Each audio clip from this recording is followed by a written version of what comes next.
नमस्कार, मैं अंजलि मिश्रा। स्वागत है आप सभी का द न्यूज में। 2024 के लोकसभा चुनाव से पहले गृह मंत्री अमित शाह ने 35 सीटें जीतने का टारगेट रखा है, जिसके बाद टीएमसी ने कहा है कि 3.5 सीट भी ये नहीं जीतेंगे। जी हां, बिल्कुल सही सुना आपने। गृह मंत्री अमित शाह जो है बंगाल दौरे पर थे। इस दौरान उन्होंने काफी कुछ कहा भी है और साथ ही साथ उन्होंने इस दौरान जो टारगेट है 35 सीट जीतने का, इसे भी सामने रखा है और इसे लेकर एक कोर कमेटी का गठन भी किया है। जी हाँ, बिल्कुल सही सुना आपने। केंद्रीय गृह मंत्री अमित शाह और भाजपा अध्यक्ष जेपी नड्डा ने पश्चिम बंगाल का दौरा किया और इस दौरान दोनों नेताओं ने आगामी लोकसभा चुनाव के लिए पार्टी की तैयारियों का आंकलन करने से पहले कोलकाता के कालीघाट मंदिर में पूजा की। अपने एक दिवसीय इस दौरे पर अमित शाह ने पश्चिम बंगाल में 35 से ज्यादा लोकसभा सीटें जीतने का लक्ष्य रखा। अमित शाह ने इस लक्ष्य पर टीएमसी ने निशाना साधा। टीएमसी की ओर से कहा गया कि वे 35 तो क्या, पश्चिम बंगाल में 3.5% सीटें भी नहीं जीत सकते हैं। लोकसभा चुनाव को लेकर सियासी बिसात बिछाई जाने लगी है। बीजेपी पश्चिम बंगाल में अपने सियासी विस्तार की संभावनाओं को देख रहे हैं और नंबर 2 की पार्टी से नंबर 1 बनने की जुगत में है। बीजेपी के पूर्व अध्यक्ष और केंद्रीय गृह मंत्री अमित शाह ने 2024 के लोकसभा चुनाव में बंगाल में 35 लोकसभा सीटें जीतने का टारगेट रखा है। अमित शाह और बीजेपी अध्यक्ष जेपी नड्डा ने मिशन बंगाल के लिए बीजेपी ने 15 सदस्यीय चुनाव प्रबंधन समिति का गठन कर दिया है। ममता बनर्जी के मजबूत दुर्ग को भेदने के लिए 31 दिसंबर को राज्य के सभी सांसद, विधायक और पदाधिकारी के साथ बैठक होनी है, जिसमें 35 सीटें जीतने की रूपरेखा तैयार की जाएगी। 2019 के लोकसभा चुनाव में बीजेपी पश्चिम बंगाल की 42 लोकसभा सीटों में से 18 सीटें जीतने में कामयाब रही थी, जबकि 2014 में महज 2 सीटें ही जीती थी। 2021 विधानसभा चुनाव में 77 सीटें जीतकर बीजेपी पश्चिम बंगाल में भले ही मुख्य विपक्षी दल बनने में कामयाब रही थी, लेकिन उसके बाद से हालात बदलते हैं। बीजेपी को एक के बाद एक बड़े झटके लगे हैं। चुनाव से पूर्व टीएमसी से बीजेपी में आए कई नेताओं ने घर वापसी की, जिसके बाद से ममता बनर्जी के हौसले बुलंद है और टीएमसी विपक्षी गठबंधन का हिस्सा है। ऐसे में बीजेपी 2024 के लोकसभा चुनाव में क्या 35 सीटें जीतने में कामयाब हो पाएगी, ये बड़ा सवाल है। 2024 के लोकसभा चुनाव में बीजेपी के लिए सबसे मुश्किल राज्यों में पश्चिम बंगाल शामिल है। बंगाल में सत्ता की हैट्रिक लगा चुकी ममता बनर्जी विपक्षी गठबंधन इंडी गठबंधन का अहम हिस्सा है, जिसमें कांग्रेस और लेफ्ट भी शामिल है। ममता बनर्जी बंगाल में क्लीन स्वीप करने के मकसद से काम कर रही है, तो बीजेपी ने 2024 के लोकसभा चुनाव में बंगाल के इस बार 35 सीट जीतने का लक्ष्य रखा है। इस लिहाज से इस पर काम भी शुरू हो गया है। बीजेपी ने बंगाल में जीत के लिए रणनीति बनाना भी शुरू कर दिया है और इसी लिहाज से अमित शाह और जेपी नड्डा ने बंगाल का दौरा करके 2024 के लोकसभा चुनाव जीतने का पटकथा भी लिखी है।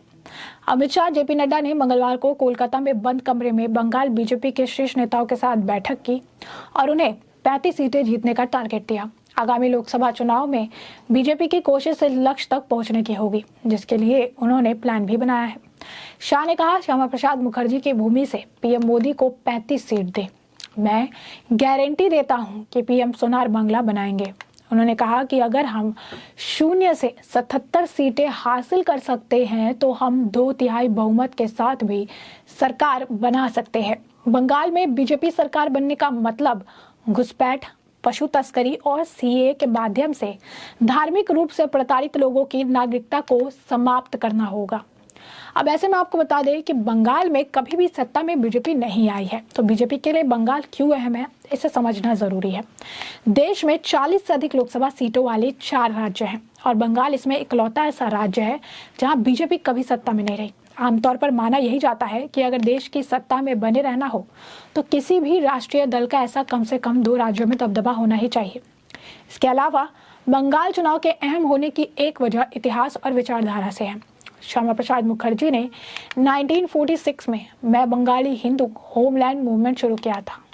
बंगाल में आरएसएस बीजेपी के भावनात्मक लगाव की वजह बंगाल का विभाजन, बंगाल की सियासत में लेफ्ट लंबे समय तक काबिज रहा, जिसका वैचारिक स्तर पर संघ के साथ 36 के आंकड़े हैं। यही वजह है कि बीजेपी का जो फोकस है वो जनसंघ के दौर से बंगाल पर है। बंगाल फतह करने की अब जुगत में बीजेपी लगी है, तो नरेंद्र मोदी के पीएम बनने के बाद से बीजेपी बंगाल पर अपना ध्यान केंद्रित कर रखी है।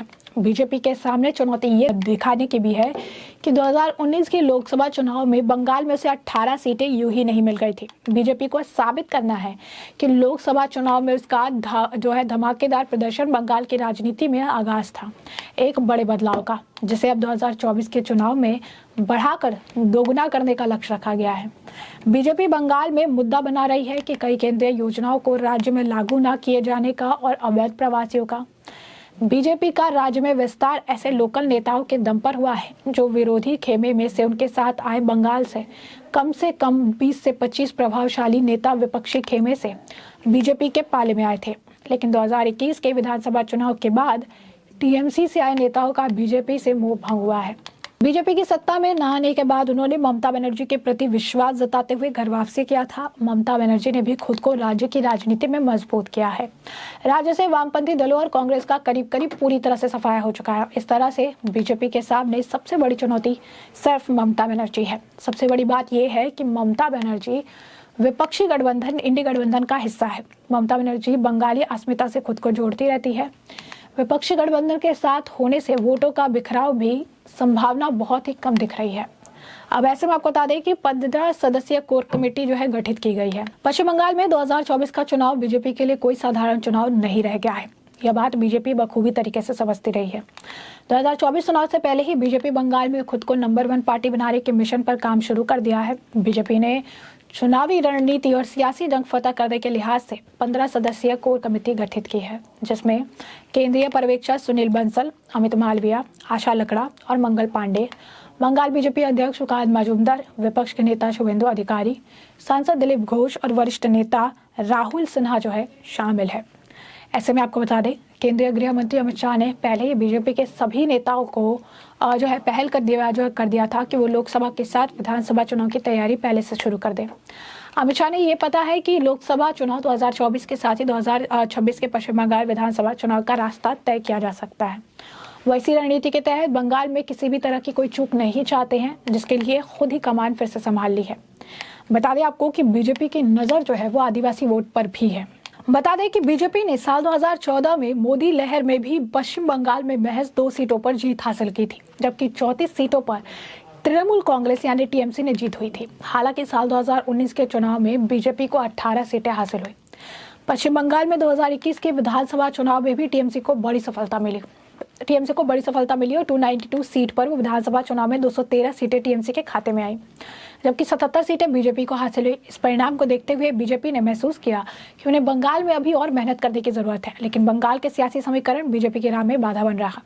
राज्य में 30% मुस्लिम मतदाता, 70% हिंदू। बीजेपी की नजर आदिवासी वोटों को अपने साथ करने पर है, जिसके लिए बीजेपी मशक्कत कर रही है। यानी पश्चिम बंगाल को लेकर बीजेपी ने अपना मिशन तैयार कर लिया है। 2024 के लोकसभा चुनाव से पहले बंगाल को लेकर पूरी तरीके से फोकस्ड है, ताकि बंगाल में जो भी थोड़ा बहुत काम अगर आप कहेंगे कि अपनी तरफ वोट बटोरने के लिए है, उसे पूरी तरीके से किया जाए और किसी तरीके की कोई चूक देखने के लिए ना मिले, ताकि 35 सीटें जीतने का जो टारगेट रखा गया है उसे पूरा करने में पूरी सफलता हासिल हो। तो ऐसे में हमने आपको जो पूरा मामला है ये बड़े विस्तार से बताया कि पूरा मामला क्या है, और अब इस पूरे मामले पर आपकी भी जो राय हो हमें कमेंट सेक्शन में कमेंट करके जरूर साझा करिएगा। धन्यवाद।